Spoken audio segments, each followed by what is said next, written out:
স্টুডেন্টকে আমি বললাম, ও বলে যে ভাইয়া আমি তো ফিজিক্স পারতেছি না, আমার ফার্স্ট ইয়ার চলে গেছে, ফিজিক্সের 3টা চ্যাপ্টার পড়ছি মাত্র। আমি বললাম আরে তাড়াতাড়ি টিচার নাও, একটা টিচার নিয়ে ফিজিক্স পড়া শুরু করো, এইভাবে তো হবে না, দ্রুত শেষ করতে হবে, ফিজিক্স সেকেন্ড পেপার শুরু করতে হবে, টাইম তো নাই, অক্টোবর নভেম্বরের মধ্যেই সিলেবাস শেষ করো।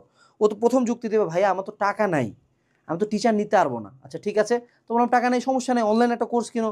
ভাইয়া অনলাইনে তো ক্লাস বুঝি না ভাইয়া।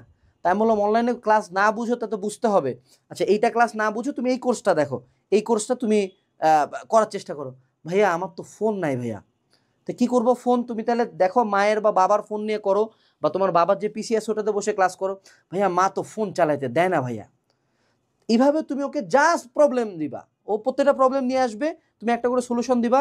আমার এটা কথা বলতে রক্ত গরম হয়ে যাবে, মানে আমি যদি আগে রান্না হইতাম, এখন এমন একটা বাজে ভাষা বলতাম এইসব স্টুডেন্টদের প্রতি, আমার ঘৃণার লেভেলটা, মানে এদেরকে কি করা উচিত আমি জানি না।